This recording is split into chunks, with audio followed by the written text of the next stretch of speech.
I will take you to places you've never been. I will show you things you have never seen, and I will see the life run out of you. This is the Cult Faction Podcast, episode 76, Spotlight on Ghost Story.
Hello and welcome to Cult Faction Podcast, episode 76, Spotlight on Ghost Story. Another week, another podcast, and this week, as I've just said, it's a spotlight on 1981's Ghost Story. But before we get into the bones of the matter, how have we all been this week? Not bad. Not too bad this week. Moseying on closer to Christmas. The countdown to half-term continues. Are we still enjoying the autumnal weather? Yeah. Although it's raining now, so... Don't mind that. I'm not a big fan of rain, but I just like it cold and... Yep. I don't know, I can't think of another word. Crisp. Autumnal. Yeah. Crisp is more winter. True, yeah. No, but Right now it's I love the autumn. wetter than a beaver's pocket, or whatever the phrase is. I've never heard of that phrase. Maybe not. No, it sounds I've dodgy. not heard It popped up on the One Show the other day. Sounds wrong. I think it was the One Yeah. Show. I've not heard it in relation to the weather. No, exactly. No, it wasn't the One Show. It was BBC News. Beavis and Butthead. No, literally someone. So you know, Beaver. like they do the Beaver. little bit of a chit chat with whenever the person who's doing the weather. Yeah. Someone like tweeted or something that it's not bad. It's not beaver. It's otter. Right. Wetter than an otter's pocket. Right. And she read it out. Obviously, none of them had heard this phrase before. So it's like we've had the text in from one of our weather watchers saying it's wetter than a beaver. An otter's pocket. And Yeah. they all laughed. Well, I never heard that before. Innocently thinking it's funny. Yeah. That was like when GB News started on it, and everyone was texting on that. I don't know. And it was all because the guy even went. It was all the typical sort of Bart Simpson type, your Mike Hunt. Oh, and right, all those yeah. of it. And in the end, the guy went, "It's not funny. We understand what people are doing with these tweets." And he had a breakdown there, and the woman went, "Yeah, we're not even going to read out the surnames anymore." And all that. It was just like Hugh Janus and things like that. It was just all, people are silly. So that's it then, is it? Not a lot happening this week. Well, next week for me will be half term, so we're getting closer. Woohoo! As you listen to this, from this Monday coming, I'll be having a lay-in. Nice, lucky you. Oh, so close yet so far. Cool. Well, that was fun. No one watched anything. Only Lord of the Rings and stuff like that. Stuff we've already talked about. Them. Yeah. I found, I can't remember one of Jesus. It's behind the couch. I found one of the old, it might be Legend, I can't remember. It's one of those channels they've renamed and moved around on Sky, but they were doing the original V series again from the beginning, like the 2-hour mini-series, and then the second series after that. Not the TV series, but the original. The original mini-series, yeah. And it's just good to watch. And it's still, the effects might be a little bit ropey now, but the story still stands out. The acting's still solid, and yeah, it's still one of the best TV shows ever made in the history of television. Yeah, can't argue with that. Well, I could, but I can't be bothered. You're not going to win. And Fair enough. and it just made me even sadder that that sort of piss ass remake that they made. Probably Yep, that 10 was odd awful. years ago now. But to be fair, just at the end of season 2, they kind of got it right because they had Jane Badler back in it as the mother of the character, and Mark Singer turned up, and it was just they got their pieces in the right places, but then it was too late. Yeah. That was it really for me. Okay. I've watched all of Ghost's latest season. I can't remember what number it is. English 3 or or 4. American? English. I watched one of those the other day. Yeah, it's back on form. They're all on iPlayer, so I just sat and watched them all in one night, more or less. I've talked about it a lot, so I'm not going to bother mentioning it. It's back on form. I caught one. There was, I think it must have recorded by accident on my box. It was a maid who didn't want to talk for ages, and then another ghost lady helped her talk. Yeah. But it's still a show that I've yet to really get into, even though I like most of the people in it. The problem that I have is that I dip into it. I haven't done the whole box sets, and when it's on, I don't laugh, but I kind of think, "Ooh, that's funny." Yeah, there's not. In fact, there was a couple of scenes the other week that did make me laugh out loud. Yeah, but no, it's not a laugh out loud comedy. It's just chucklesome. Yeah, for want of a better term. and I don't mind that. Yeah. It's like once you buy into it, I think some of the stuff that happens later in the season will make you laugh a bit more because you've seen the investment and you've got the investment in the It's characters. like not going out.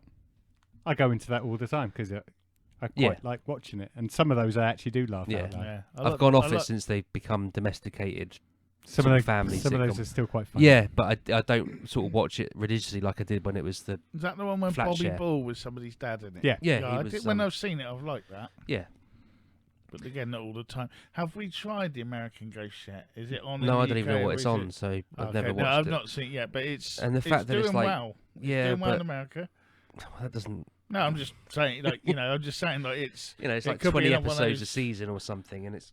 It could be one of those Office things where it takes on its own. Well, I have to do that number of episodes, and they're probably running a plush B&B thing, whereas this is a rundown stately home.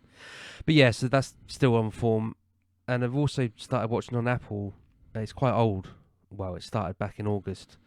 Bad Sisters. Has anyone seen? I haven't seen that yet. So I saw a couple of trailers for it, so I thought I would give that a watch. I think I've seen it on Gogglebox.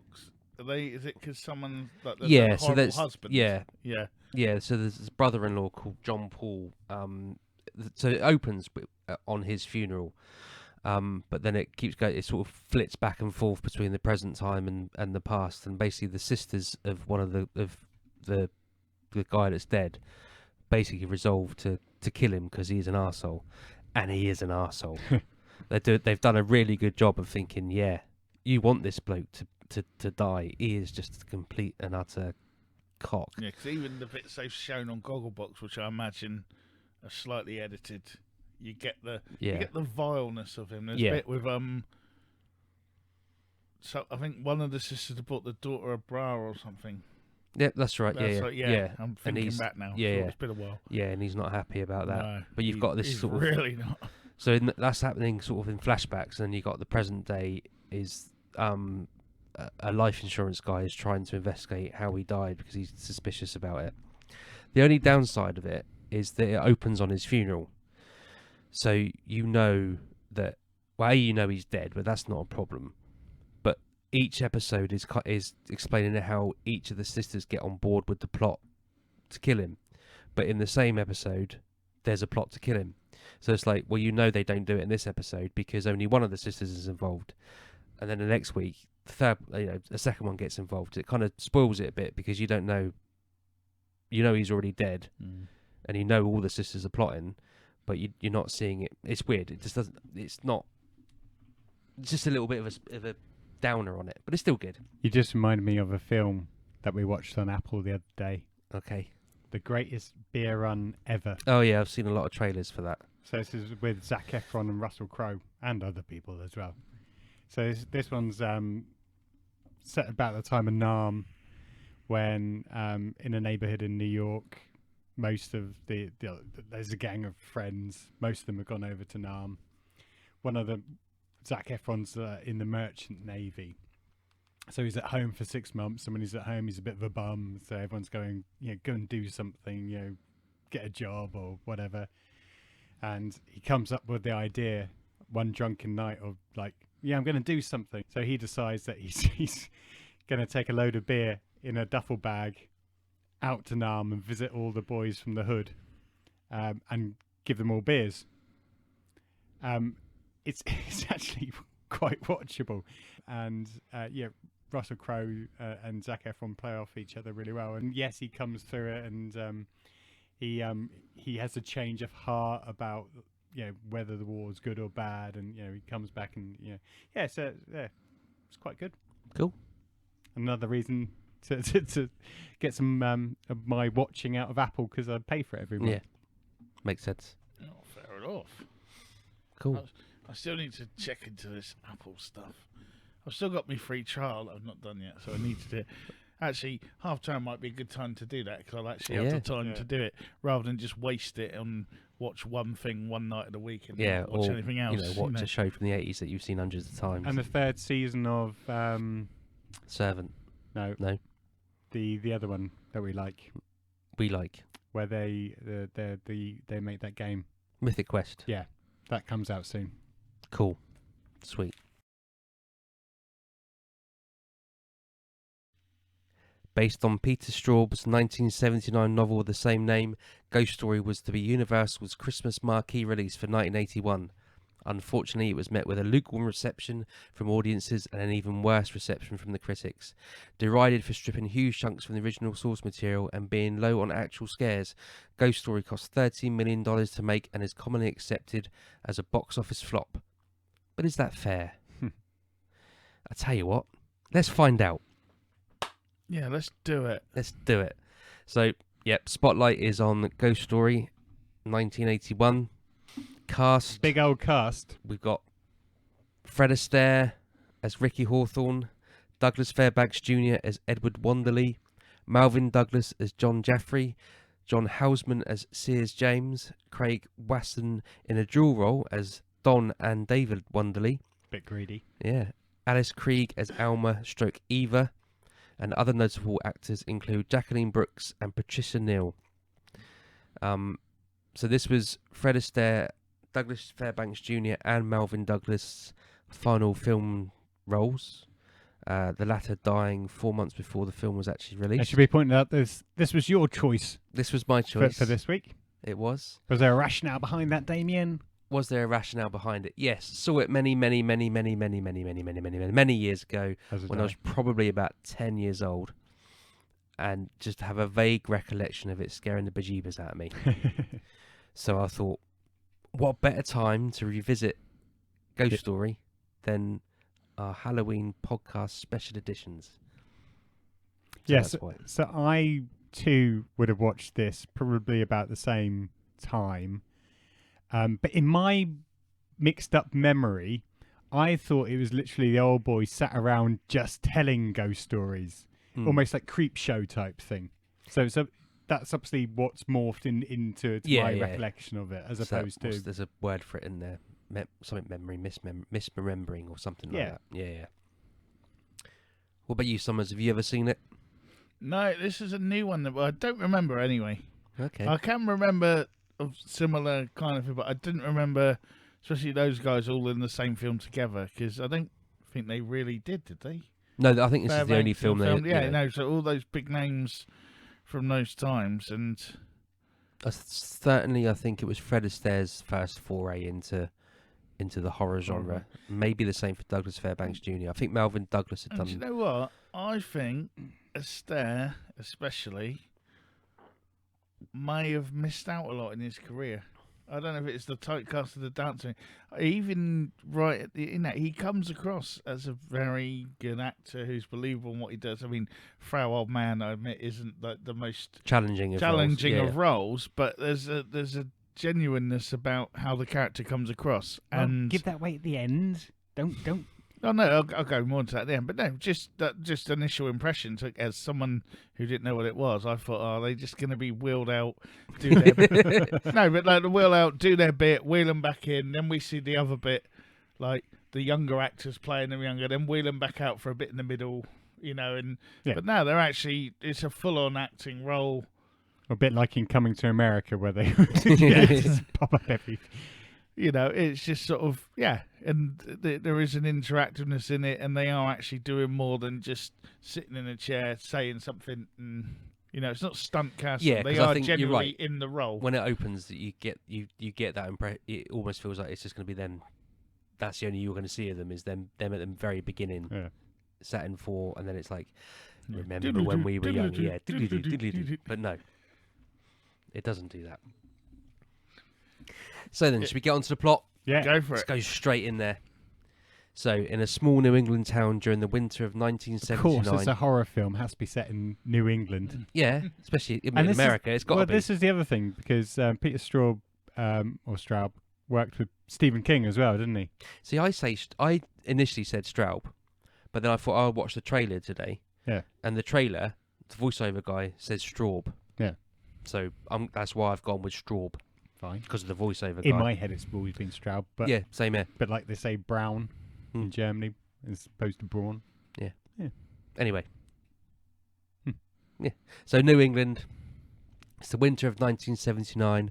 4 elderly friends, a businessman named Ricky Hawthorne, a lawyer, Sears James, Dr. John Jaffrey, and Mayor Edward Charles Wanderley, who collectively call themselves the Chowder Society, are sat in front of an open fire, sharing tales of terror. Gang names have got better, haven't they? Yeah, although I didn't mind that because I was thinking Chowderheads. So was I. Yeah, I'd never made the connection before, but I never Yeah. thought Charlie. Yeah. And I must admit, I was looking at them with their brandies or whatever they were, thinking that could be us in 40 years. I was looking at them going, that should have been a podcast. yeah. Okay, so meanwhile, in New York City, Edward's son David starts questioning his fiancée about who she really is as she lies naked on the bed. When she turns to face him, she's revealed to be a living corpse. Dave recalls in horror and falls from his apartment window, plunging hundreds of feet to his death. Not needed. I thought that might be what that text was that I got. Not needed at all. Why? The full frontal nudity. Yeah. His wang flapping in the wind. See, I think That we're was going to come overly done. It wasn't Yeah, even but I think we're funny. going to come on to this as well when we like last week when we were talking about like the differences in time and horrors through time. I think this movie actually sums up the time, the early 80s, very well. From transitioning to the ye oldie type of horror stories or horror films to some of what was required for the new genre of films, like the more graphic sex, Yeah. violence. This is straight ghost story. This Well, is it's, Ghost you know, Story for Christmas type This thing. exactly. Isn't it? This is Yeah, your M.R. James style story. Yeah. I'm trying to not keep using the word ghost story all the time, but because that's the title of the film, it makes it. But then you get that split to the modern or more modern era, as the 80s, where you get some of the grotesqueness of the corpse, and then nudity. You didn't need this. It was flapping around. It wasn't It was even. falling. No, but Yeah, they're well, like, it's not going to defy gravity. What do you want it to do? like Porky's has probably got the record for the most tallywhackers in a movie when they're all stood in a row or whatever. But this guy's full. Yeah, but he had to film. It's just, it could have been in his pants. He didn't need it. And what made it worse is that whole point, I was trying to work out what I knew him from. And at that bit was when I realised it was not on Elm Street 3. Yeah. So I was like, yeah. But I guess the interesting thing as well, though, is it brings realism. So, you know, it's a Not couple in of that scene. It no, didn't. but it's a couple It of did. lovers. Yeah. He's naked. He's showing them, and that's the whole point. He hasn't got his Y fronts on, and you know, It's tighty weighties. yeah, or he doesn't grab a pot plant on his way down. Yeah. to cover in front of him. But Wiener aside, that was probably the worst bit in the whole film because the time has not been good to those special effects. No, this is very true. That's it's a paw falling from a window scene. I think it might have been poor for then. No, I'm trying to it think of wasn't other because we had things. I don't know. RoboCop, and we talked about this the other week as well, where they fall from buildings, and we had it in Blind Fury as Yeah. well. And even to be fair, Yeah, what that's true. Die Hard, which is Yeah. 7 years later. Yep. 6-7 years later. Hans Gruber's fall is Yep. better, but you can still tell Yeah. that it's And- superimposed. and he had clothes Touche. on. Yeah. Yeah. So, you know, if his wang was swinging in the wind. it's a very hard thing to do to maintain the perspective. Well, it wasn't. It was a bit No, limp. it was a bit limp. Yeah. But yeah, it's a very hard thing to do to maintain that If perspective. only you had something to of falling. focus on as they fell. Maybe that's why he was naked, so you Yeah. you didn't focus so much on the background and more. There's a wang. I'm just glad it wasn't 3D. Yeah, it's an unfortunate way to go. That was the scariest bit of the film for me, but carry on. Cool. Okay, so Edward's other son, Don, receives a call informing him of his twin brother's death and returns to the family home for the funeral.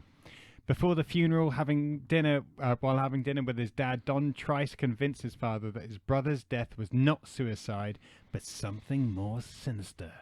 He also reveals he had a relationship with his brother's fiancée before she met David. That was weird. Guess what? You know that goes there. I slept with her as well. Yeah. That's like, I don't want to hear that. Yeah. And it was kind of like, I don't know. That was just So a I think this is weird one of those scene. chunks that have been missed. I've never read Ghost Yeah. Story, the book, the novel. Yeah. Apparently, it's very long. There's a lot more in it, but Well, there's 5 of them apparently. I did Yeah. look it up a bit. I'm guessing because you're obviously definitely getting the impression that it's a fraught relationship between those two, but you don't know why. Yeah. And I would imagine the book would go into more detail about that and make that scene more impactful if you know what the problem is, because all we know that is they don't get on for some reason. Mm-hmm. So we also find out that all of the members of the Chowderhead Society, I'm going to keep calling them that, are having vivid nightmares and not sleeping well at all. I wonder why they can't sleep. Sometime after David's funeral, Edward sees him walking through town during a snowstorm and follows him to a bridge, where he disappears. Calling out to his dead son, Edward suddenly sees a female apparition, and he falls to his death from the bridge. Yeah. Okay, so the fact that the Chowders are having these nightmares, we're starting to think, actually, something's going on. There. Yeah. Well, But- I mean, to be fair, but you would this- think that the moment Yeah. the guy sees a corpse and falls naked from a window. Yeah. but something about them as well. Yeah. So then But they're not telling each other at this point, though, are No, they? no. So it's all we know, but they don't. So we've got that sort of dramatic irony of like, it's linked, but the characters are, we're shouting at them. Yeah. and we kind of think, well, it's not just because of the scary stories that are telling each other at night. Oh, yeah, that was thrown in when it's those stories you boys Yeah. tell each other. At this point, I was scared that every time someone died, I was going to have to look at a wang. Yeah, so, but yeah, it's setting it up all right. You got the spooky Alison Krige, or Alice Krige, as this one. It's just always been a creepy lady, hasn't she? She played, because she was the bald queen in Star Trek, the First Contact, and that one where the Stephen King one where she's the mum and she's got the son and all the cats are outside their house. Pet Cemetery. No, not No, that one. Sleepwalkers. Sleepwalkers. Yeah. Night She's Walkers, played a good creepy sort of. Yeah. Yeah. She plays a good creepy lady, and even in this, it's like, I don't know. It's very ambiguous to just how old she is, which is part of the character, I know, because she's spoilers. Yeah, we'll come to that in a minute. But yeah, she does it well, and just the little bits where you just see glimpses of her standing there, she's a freaky lady.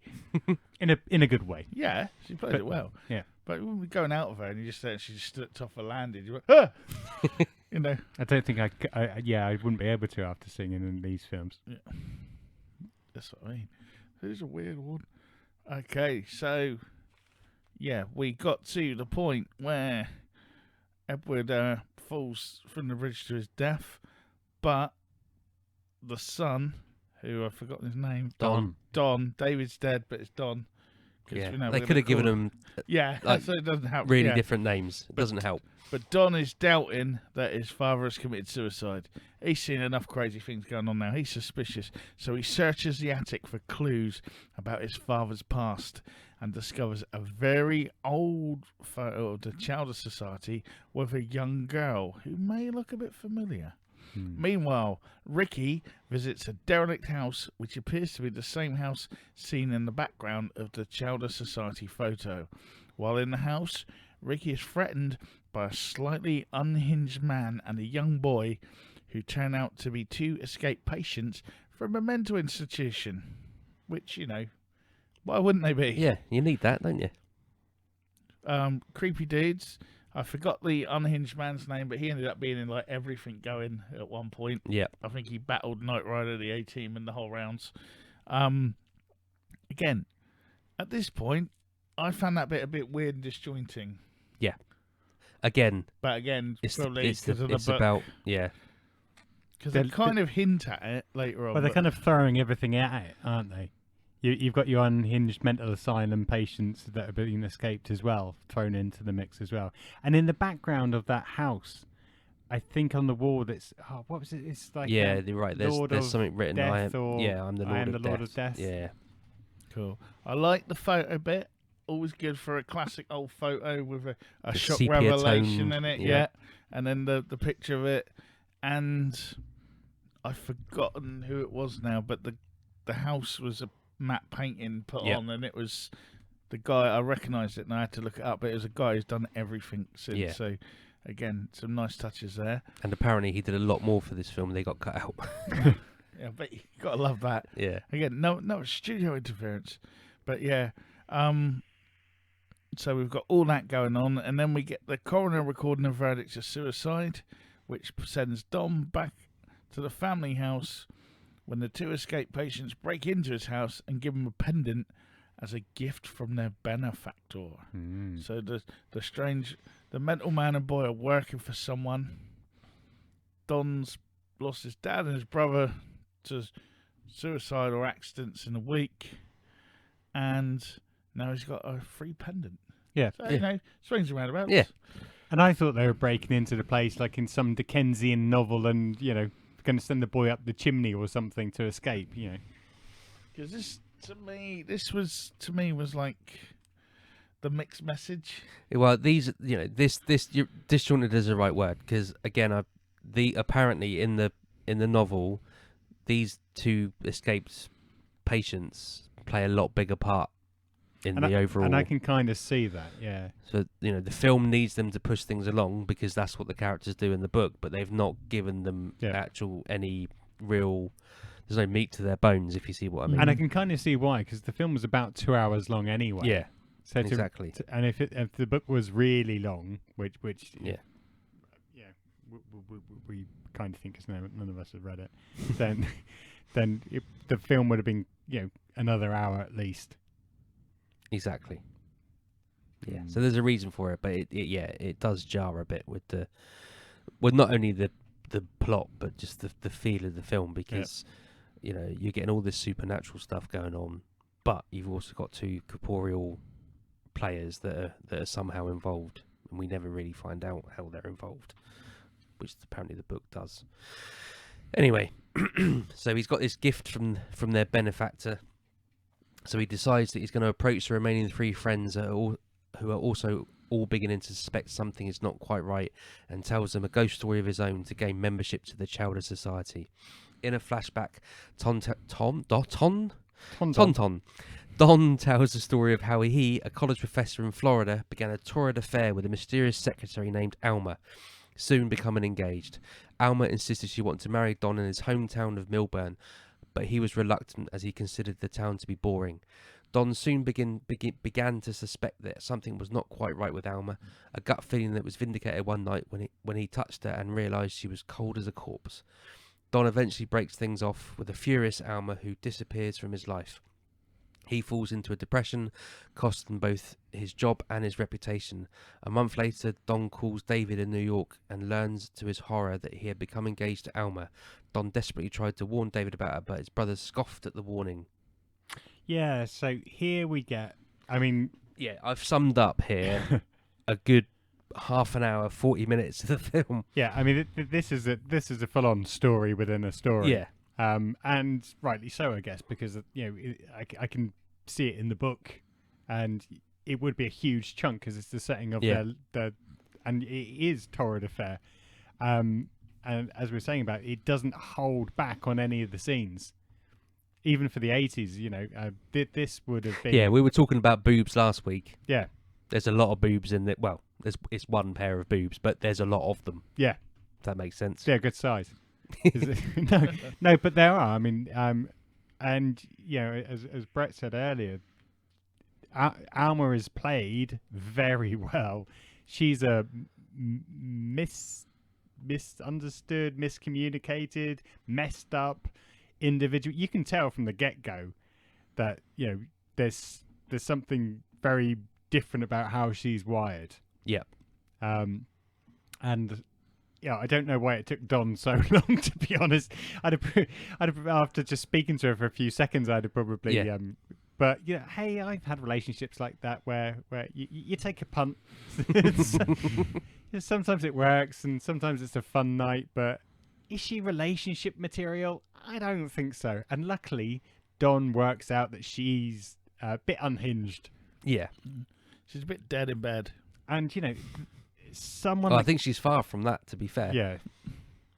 I mean, that was probably why he stuck with her as long Yeah. as he Yeah. did, to be fair. I mean, the restaurant scene is just that doesn't need to be in there. no. But Well, it just shows how. promiscuous. Yeah. Yeah. And I guess at the time that would have been shocking in a film. Well, the poor waiter don't know what to do with himself, does he? No. Don luckily did. Yeah. Luckily, Don wore pants. Yeah, I was going to say, Brett was probably scared another Wang was going to be on show. Well, it would be the same Wang. Same Wang. I know they're not really twins. The audience say. I don't know. But I like this because this almost goes like Chinese. Was it they call it Chinese puzzle box, where it's like the story within a story within a story. So it's a bit like the Tale of Frankenstein. So you're getting this kind of his story being told to them, and they're listening to it. So again, it's that thing of trusting the narrator as well. Because do we trust Don? Is it his point of view to what happened and all that? So Well, true, because we already know he's a bit flaky. Because when he's retelling the story, it starts with him. He's in a relationship with that. I think she's a music teacher. Yeah, with the glasses, wasn't it? and it's like, call me later. You never see her again. Yeah. Well, you do. You see her briefly conducting something, but Yeah. he's just blown her off because he's had one conversation with Alma. But there's something about There's something her. there. Yeah. And Cool. but yeah, then it plays well, and you get how the whole thing. Well, it brings you back to the start of the film, doesn't it? And to what we saw. So you get that full circle, and probably the biggest bit that made the most sense in the whole film, without it being messed up and cut or whatever. So it makes sense. It brings us back, as I say, to the beginning of the film, and kind of sets the. It almost. You get Don's story, and now he's handing the baton back to the Chowder Society. He's like, I've given you what I think. Well, to be fair, he told a story to get into the Chowder That's Society, what I mean. and then they could have turned round and said, "Yeah, no, that's crap. Yeah, it's not No." good enough. But anyway, the Chowder Society react to Don's story. Sears remains very skeptical. Don then shows the three elderly gentlemen of the Chowders the old photograph he's found among his father's possessions, along with the pendant. Jeffrey, realizing that what has happened, pleads with his friend to tell the truth, but is rebuffed. That night, Jeffrey has a nightmare where he keeps repeating the phrase, "She's dead, she's dead," while unknowingly attempting to strangle his wife. The next day, he has a heart attack. Shortly afterwards, Sears and Ricky finally explain to Don that in the spring of 1929, the four friends became smitten with a young girl named Eva Galley. So there was a connection after all. Yeah. And good old wife as well. After being nearly strangled, she just shrugs it off. Chugs it off, makes him a cup of tea in the morning, You were really mean to me last lets him night. sleep in till 11:30. I didn't even get to say a safe word. But yeah. And then it's like, she says to him, "Well, you got a patient downstairs," and he's like, "I don't see patients. I know. I did tell her that. Well, why'd you let her in then?" Yeah. Who obviously, Again- that patient is Alma or Eva, depending on Which which timeline? timeline she's from. Yeah. We're heading towards flashback territory now, where we we get the younger few. So the two of them state that they killed her and begin to recount their story of how it happened. So this all links back in now. The girl in the picture is the one they killed back in spring of 1929. Oh, what a night. And so yeah, the pieces of the puzzle are falling together. And it was following a number of days spent together with the Child Society. They become more and more smitten with this young Eva. Edward wins her heart, and the two end up in bed together. However, he is impotent. Ooh, that could play a point later, so to speak. Outside, the other three friends are serenading her out the window and in hopes of catching a glimpse of her. When a shirtless Edward comes to the window instead, giving the impression that he slept with Eva, Eva asks to be taken home. The four become very drunk, discussing Eva's prowess in the bedroom. And Edward was like, "It was amazing." Or was it awesome? Awesome. Yeah. Which I don't think was parlance back in 1929. Is he the first guy to bring awesome to the mainstream? Quite just possibly. Before Bill and Ted and Wayne and Garth. Totally awesome, man. And so anyway, the drunk dudes, obviously drink driving not being invented yet, drive over to Eva's house, where all but Sears dance with her. When it was proposed they leave, Sears suggestively insisted on getting his dance. He's getting a bit arsey. He's like, "I want to dance." To which Eva pointedly responded that she intended to dance with all of them.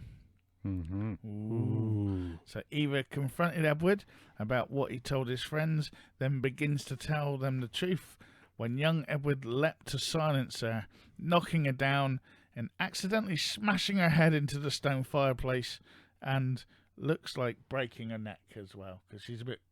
Yeah, she doesn't look at the best of health, does she? Horrified, the young men believe the unresponsive Eva to be dead. So, yeah, your normal drunk guys with a girl, bit of slut-shaming. Yep. One don't like it. Bit gang rapey. Yeah. So again, I've kind of truncated rather another big chunk of this film into sort of 2 or 3 paragraphs. This bit could be shorter, in my opinion. You know, the hazy days spent together. They seem to really focus on the drink driving a lot of time. Yeah, but you know, they just it just not. It does kind of.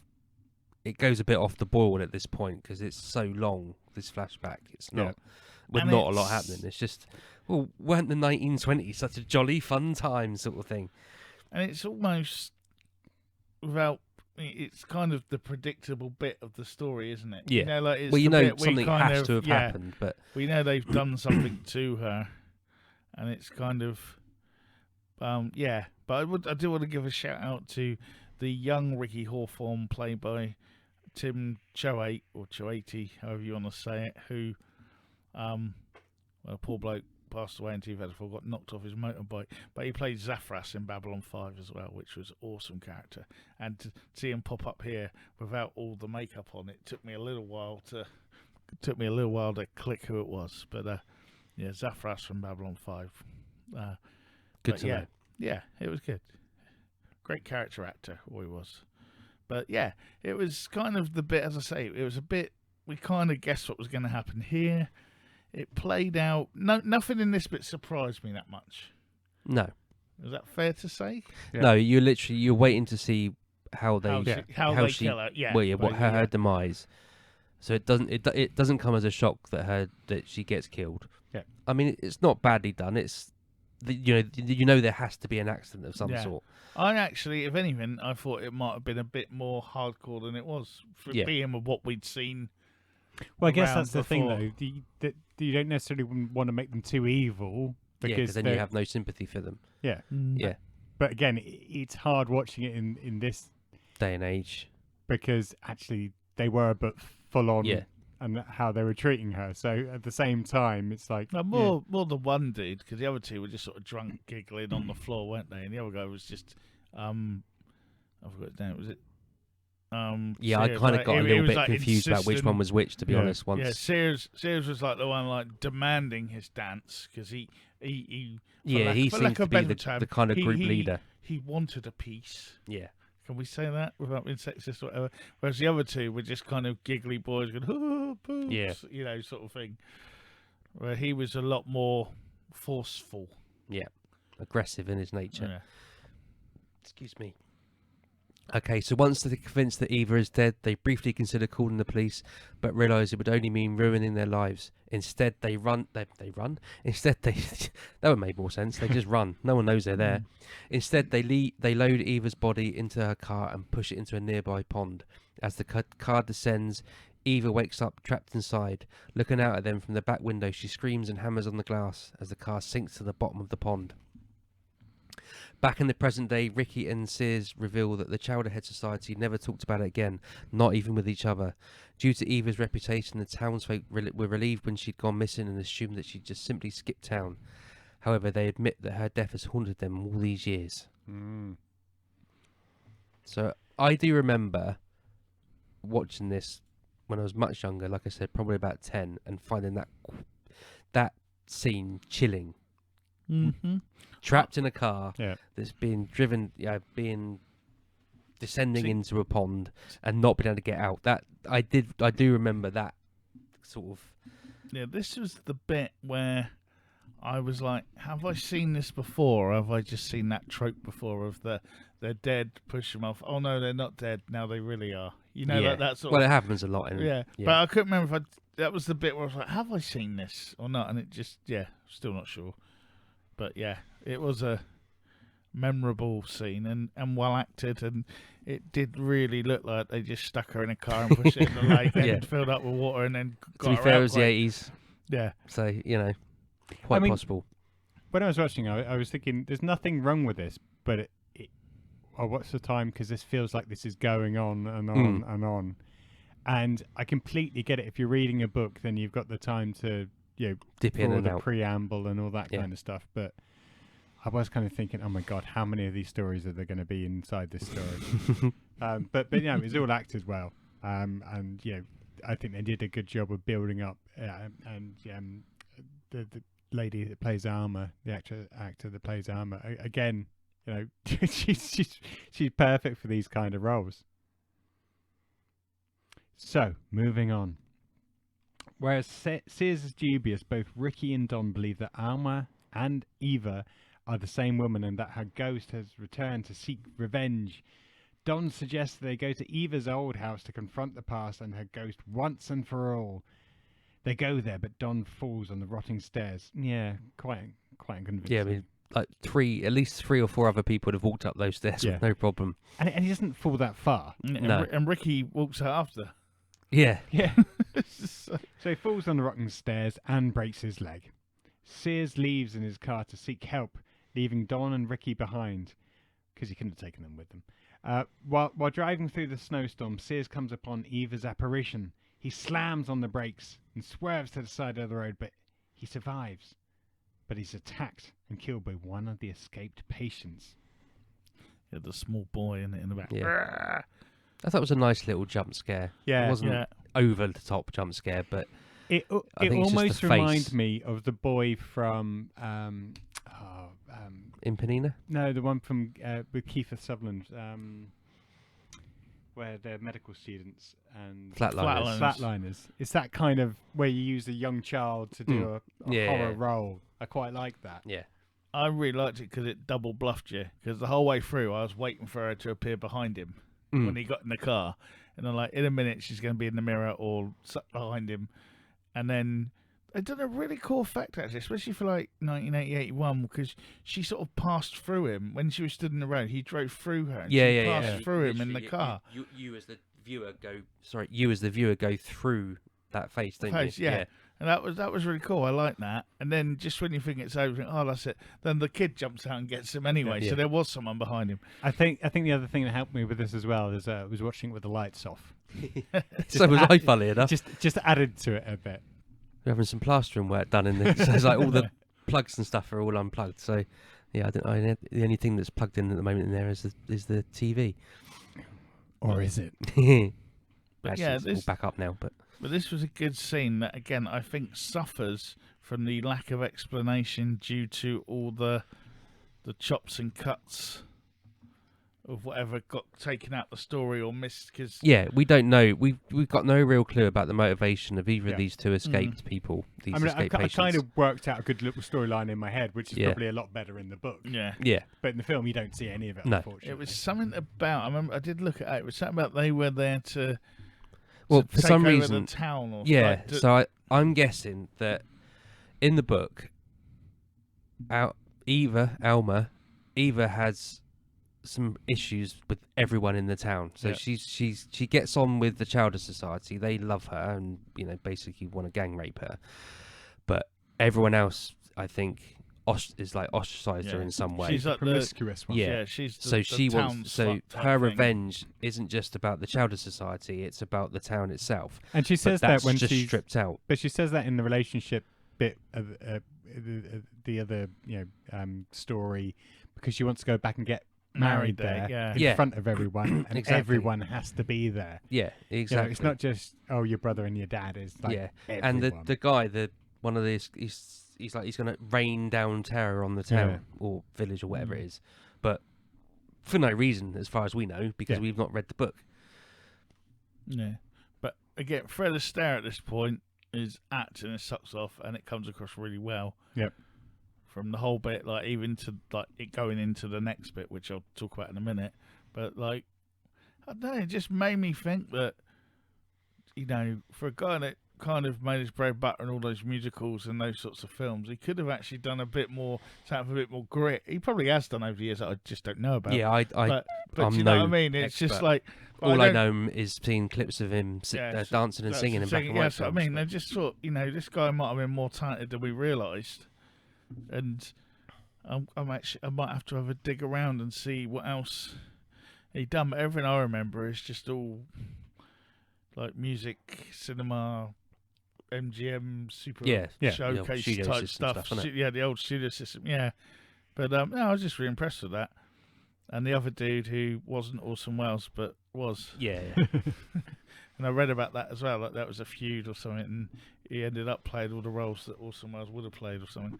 But but I was just really impressed with it. It was just the only thing missing was whatever was going on, because they never told us. And that was the bit that annoyed me, really. But anyway, that's all going on. Matey's been saying attacked by the mental patient, and Ricky realises that something has happened to Sears, because he would come back. He wouldn't do that. And so he leaves to get help, and he's picked up by Gregory Bate, who tells him of Eva's plan for them both. But Ricky stabs him and escapes, telling the authorities to pull Eva's car up from the lake to reveal her body inside. And then this is intercut. We're going back and forth with Don, with his broken leg trapped at the house, who is being confronted by the rotting spectre right in front of him of Eva. Some nice effects there. And Ricky and the authorities as they're dragging the ancient car out of the lake. So you're getting a bit of Don, and she's getting closer, cutting back to the lake. The tension's building. And then eventually the car gets pulled out as she's getting closer and closer to Don. They wrench open the old rusted, corroded door, and then this sort of rotting, melting corpse of Eva lunges into view and falls harmlessly to the ground, and sort of the skin kind of melts Feels off bad. it. again, They're really good well effects. done. Yeah. And it would appear that, well, from what we guess, that now that the truth about Eva is known to the town, she disappears from Don, and he is spared from her vengeance. And, well, it seems like the town is restored to peace, although technically you've still got the two mental patients running around who don't really get mentioned. Yeah. So there's peace on Earth, and then it kind of ends quite abruptly as well, doesn't it? That is Yeah, sort of that's the end. the end. Yeah. So I don't know if they were teeing up a sequel or what, but it was. Well, there's no sequel to the book, but yeah, it's possible. So there we have it. ghost story. But so that last scene, so the effects on that are really good. I remember again when that car door opens and it lunges, being like 10 years old, that did scare the Oh, God, bejeebus yeah. out of me. Again, it was top-notch effects for the time. Yeah. And It's like a lot of thought's gone into that, because it's like, right, what would a body do if it's Yeah. in the yeah, it's water almost for a scientifically accurate. 30 years, whatever it was, 50 years? Yeah. It wouldn't. It would have it would be somewhat preserved insofar as it's in water.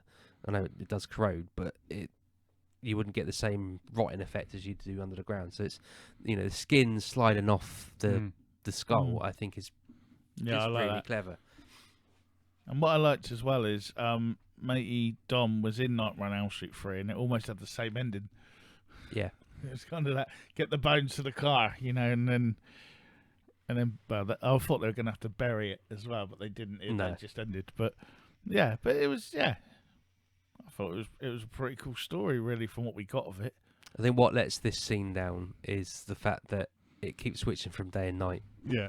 When the car's being pulled out, it's like, what's I going noticed. on? Yeah, go back and watch it. I think by that point I was just wanting it to end. Yeah. Because it's like, I've been here for 2 hours now. Yeah, but it's like they're putting the car. I mean, how do they get so many people rallied so quickly to pull a car out? Although I guess he's obviously a very well respected member of the community. So he's part of the chowderhead. Yeah, if they say jump, it says how high. Exactly. But yeah, you've managed to get all these people either up in the middle of the night or up very early in the morning, depending on what angle it's shot from. Yeah. And pull the car out, and it's 1 minute it's daylight, the next minute it's night. But other than that, it's still a good, nice little ending. It ends. I thought it was good. Yeah. I mean, there's resolution. Yeah, we've talked about many films where it just like stops. Yeah. But this one ends. Done. Yeah. Fade to black. Okay. So there we have it then. Mm-hmm. So Brett, you've never seen it before, or you don't. If you have, you don't remember don't really remember it. As I said, the one bit that was familiar was the car going in the water, but then that's kind of been done in other things. They're not dead. Oh, they are now. Yeah, sorry, carry on. So I was going to say, what was your...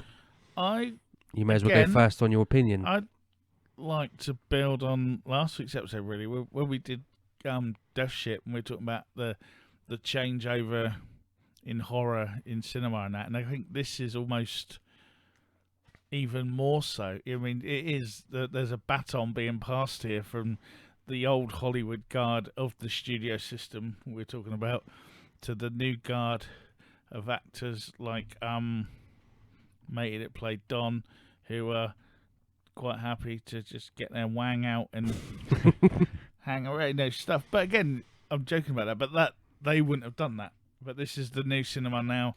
The horror side's coming into it more. The special effects are getting more, scary, realistic, more special, and more effecty. And but we've still got this classic ghost story thing, like you say, the old classic Christmas ghost story, the traditional ghost story.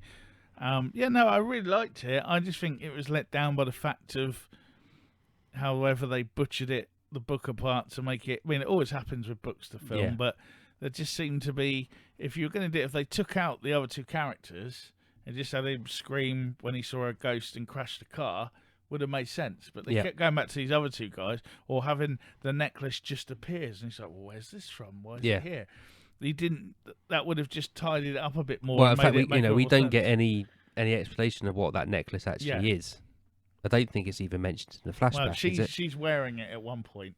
Yeah. So it's her neck. So again, if that was in their picture, you go, oh, it's the necklace. That's all they need to do to tie that together, and it would have worked. But yeah, it's a nice classic horror story, which a lot of ghost stories, so a lot of people don't seem to want anymore. They just want someone murdering 500 in a teenagers. Ski hockey?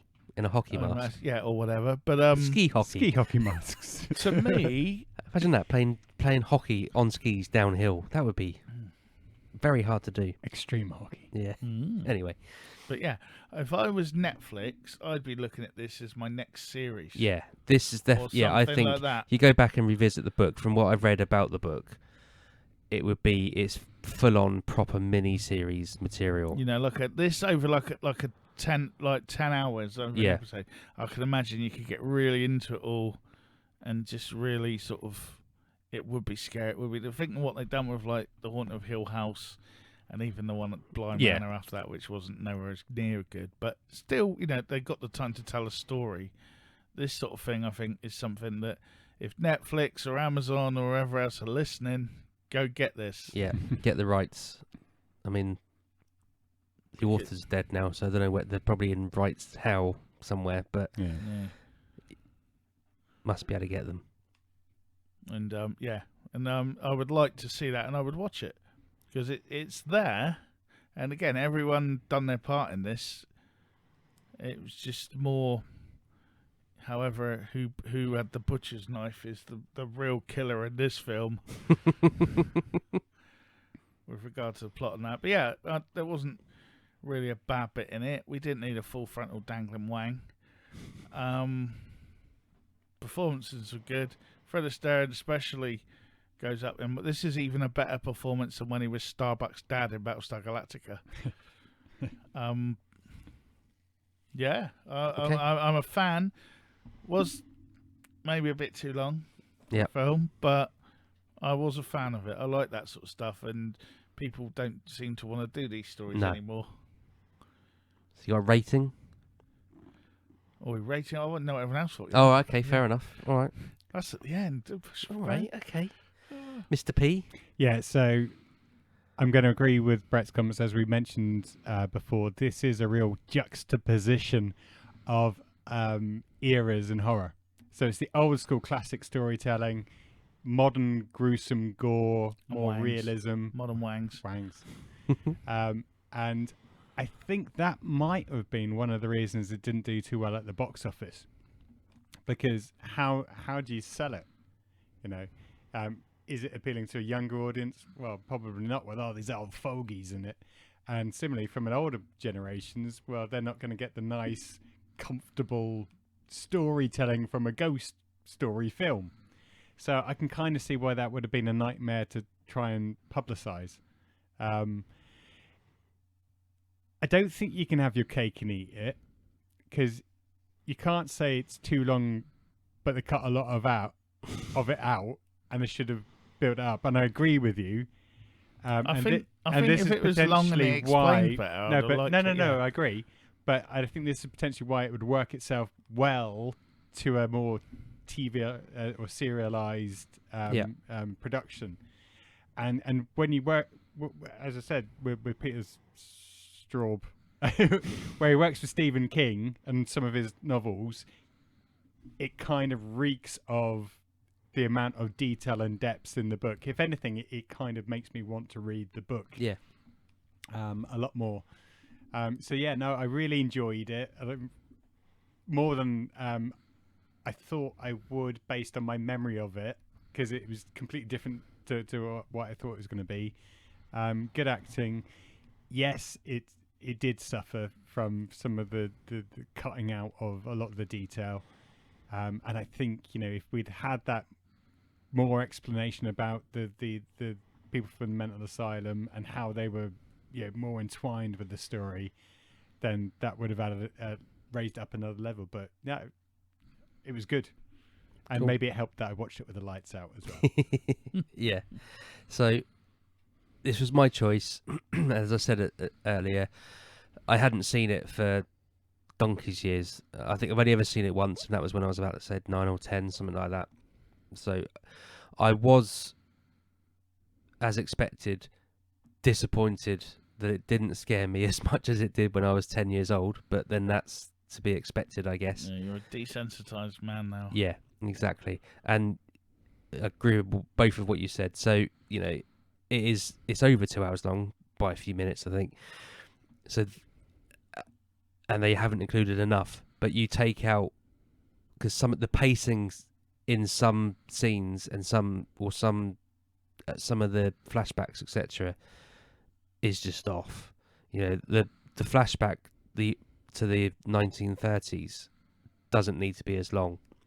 It just needs to be, they meet the girl, they go on a few picnics or something, and then what happens, rather than we're almost getting like 3 or 4 weeks worth of nonsense truncated into about 20 minutes. It doesn't need to be that long, that bit. Yeah. And it's always the same for the relationship with Don. Yeah. Let's say Dave then. Don. That doesn't need to be as long. You know, they just need to meet, having a bit of an affair, and She turns out to be a bit psycho. yeah, exactly. Done. Get those two things over and done with, but then put back in actually why the two asylum seekers are in there. Asylum seekers? Why the two mental asylum people are in there? It's modernised. Yeah. But again, performances. Bearing in mind, Fred Astaire was genuinely worried about his health when he was filming this. He thought he was on his way out. He went on to live for another 8 years or close to. So for you both to pull out how good his performance is with that, knowing that in the background, yeah, again, it makes for a very strong performance. No one's bad in this film, to be fair. I mean, Don, I forgot the guy's name now. Headley. Who plays Don? Krige Wasson. He's a tiny little bit wooden. It's he's much better a few years later in Dream Warriors, but in this he's a little wooden. Apart from in the very early scenes, which we've already discussed, he's very far from wooden. Alice Krige, brilliant. Best is the standout performance, I would say, in this, along with How Fred old was Astaire. she then? Don't know. You'll have to look it up. But yeah, not as good as I remember, but it's still a damn good film. And I've mentioned this so many times when we talk about horror films, and the last Halloween season we did. I am much more of a fan of this kind of horror film of ghosts and supernatural than I am of slasher. I Know What You Did Last Summer style stuff. So this is my wheelhouse. The M.R. James, the H.P. Lovecraft kind of Ghost Story for Christmas stuff. I mean, if BBC relaunched Ghost Story for Christmas, I'd be the happiest man in this world. But they don't really. No, they have done a couple. They've done a couple, but it's not the same. Yeah, as no. They just all they ever do is redo an M.R. James, whereas back in the 70s, just some really good stuff, Stone Tapes and Signalman. other Signalman. That's a damn good one. That Look is. out below. So yeah, it's a shame that this was going to be Universal's marquee Christmas thing because it falls into that Christmas ghost story stuff. They just didn't do it right because it's too long and the pacing is off. Yeah. So that leads us on to our ratings then. She would have been about. She'd have been 30 and 84, so 27. Yeah. Yeah, about that. 27. Again, looks old. I don't know. She's always. I think she's one of those people that looks older or younger. Like she's either 20 or 50. Like one of those sort of people. But it's still in a good way. But ratings. Oh, actually, whilst we're on, I've just remembered there was a scene cut which was basically an almost faceless spectre with just a mouth. They then ended up doing the same thing in Silent Hill as a tribute to the scene that was cut, which I think she's in actually, Alice Krige. Yeah. I've never seen Silent Hill. I've seen the video game, but I've not seen the film. I've seen Silent Hill. Is it any good? I think it's alright. Okay. Not as good as his video game, from what I remember. But anyway, it goes back to there was some stuff that was cut out that probably should have stayed in it because it made it more of a. I mean, that sounds quite scary to me. Yeah. Or if it's done right, it would be quite there's not enough of that in this film. There's not enough of there's some pretty decent jump scares here and there, but there isn't quite enough ghosts. Yeah, I think when it does, it rushes it a bit. Yeah. Because even at the beginning, the bit where she's in the bed, and he, he's like prodding her, he's cold, and then he falls out the window, and we know what happens then. But 2 seconds. It was scared, he doesn't chase him around or anything. We don't get. Although in his defence, it's quite good to do that so early on in the film. Yeah.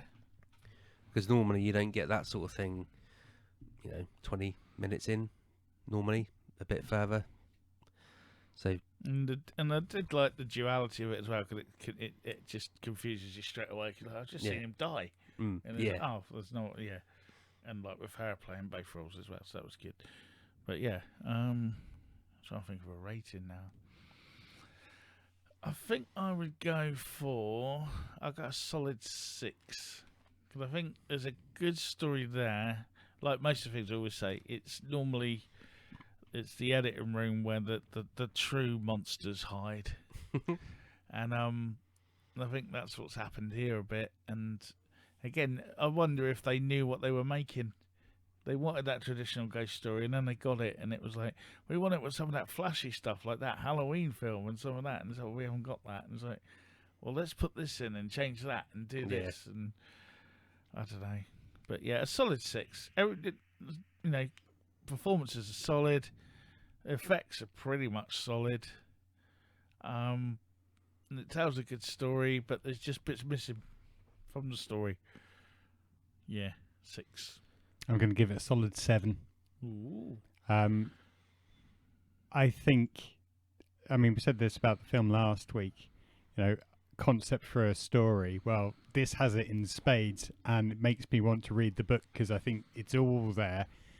Great acting from most of the actors. Great performances from all, even if some of them were a bit soft.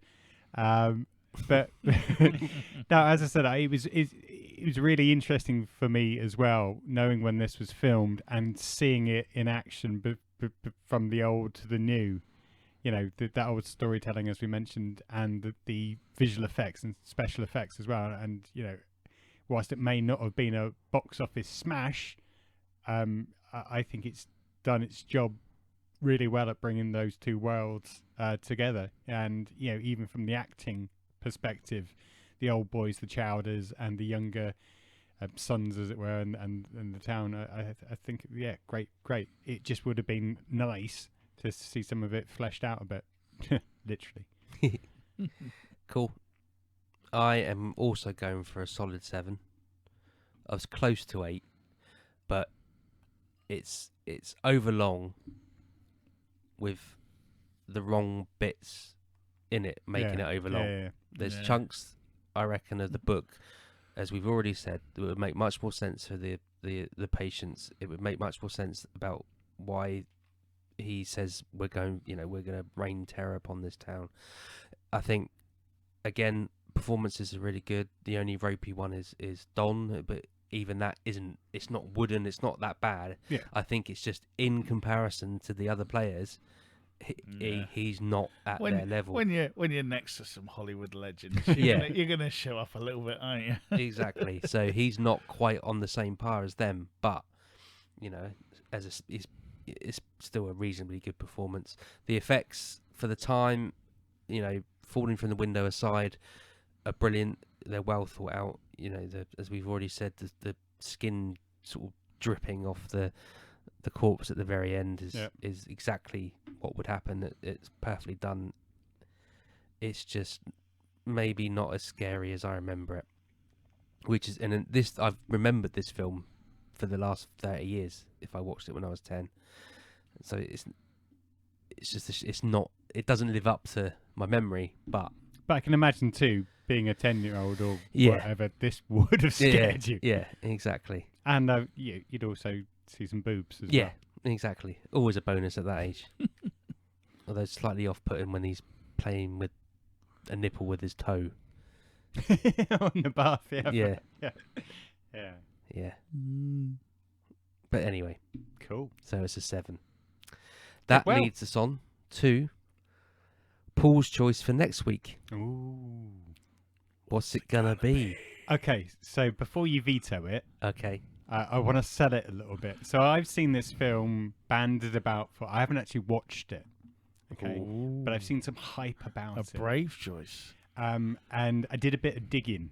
Okay, so before I tell you the film, this is basically produced it, directed it, wrote it by a chap called Phil Tippett. Okay, now you might not know the name, but you know his work. Okay, so Phil Tippett is basically special effects aficionado.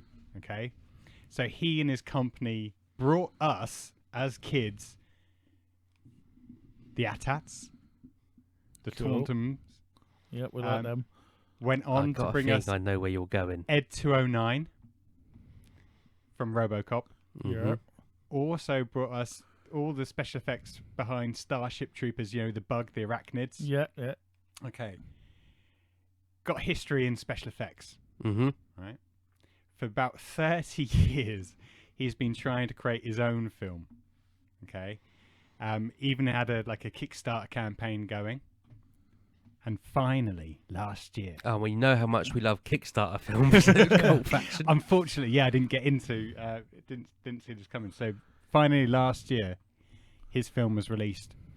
Now, the other reason I've gone for this is because we've gone for some. I was going to say some scary, weird films, some supernatural type films, but this one is apparently gore fest. Okay. And slightly different, it's also stop motion. So Well, we like stop motion. oh, well, some of us do like stop motion. So I'll be fair, I'll hold my hands up. Stop motion gore fest isn't my type of horror. It's no Robin and Rosie, is it? I'm not sure whether I want to be watching this with the lights off, but the film I want to go for is Mad God. And I've probably mentioned this a few times over the last few months because I've seen it around. Looking into Phil Tippett, I think, he deserves us to watch this. So this is my nomination. Mad God. Mad God. 2021. And Okie it dokie. is available on Shudder. And Damien, I know you don't. I I've know just you. cancelled my I Shudder know you subscription. don't have Shudder, but just for you, I don't mind coming round and watching it with you. And we can even turn the lights off or leave them on depending on how brave we are. But I just thought a bit different. No, I'm up for that. Cool. There it is then. I'm not vetoing it. Brett's clearly not. As soon as you said the word stop motion, there's no way he was going to veto it. And Kickstarter. God, come on. If only they wore Richard Pryor's faces over there. But maybe they do.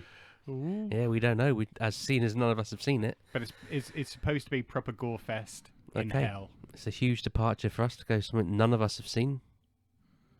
But there we go. Cool. It says on here, so it's set in a hellish world of monsters, mad scientists, and war pigs. Cool. I've got to be honest. I don't know whether I'm going to like this one. No. It I've got a strong feeling you're not. But it might keep me up for quite a few years, like the old chowder heads, just waking up in the Yeah. middle of the night, going, "No, she's dead." she's dead. Okay. I'm intrigued. Can't wait. I've not heard of this one, so I'm excited. I'm a little bit excited, a little bit scared already. So, Which is what a horror film should be. Yeah. that's exactly what I was about to say. So, exactly what a horror film should be. That's Cult Faction. All right. That is Cult Faction. Just to help you, Damien, it says customers who watch this also watch Psycho Gorman. Love Psycho Gorman.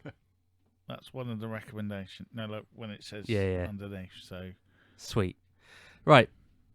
So, tune in next week to hear what we think of Mad God. Mad God. Mad Dog. God. Mad God. Even. There's nothing left to say other than don't forget to rate and review us on your preferred podcast app. Apple being the one we'd really love you to be listening to us on and reviewing us and giving us the thumbs up or whatever it is you do on stars, Apple. give us reviews and Yeah. stars. To be fair, I've never actually reviewed a podcast on Apple, but maybe I should. Have you done ours? No. Lou, These guys haven't got a clue what they're talking about. But yeah, if you could rate and review us on any of your podcast apps, but if you happen to be listening on Apple, please do that.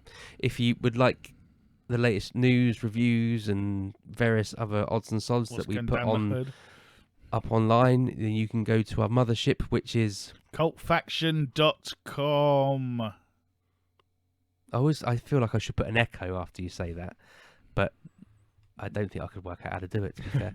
If you want to contact us, if you think actually Ghost Story is a shit film or we've missed the whole point of the film, you can email us at cultfactionpodcast@mail.com. that's better. Just doing it for you. Mm. Otherwise, just follow us on Twitter, Facebook, Twitter. TikTok, Instagram. Instagram. We're there. And all the other ones. Yeah. If it shares, We we cares. Because that's Cult Faction. Exactly. Right. You have been listening to the Cult Faction podcast. Episode number escapes me, but it was the spotlight on Ghost Story. I have been and always will be Damien Hicks. I have been joined by I have been, and maybe for some more time, Paul Hawkins. And I still am Brett Summers. And after the count of 3, we're all going to say goodbye. 1, 2, 3. Goodbye.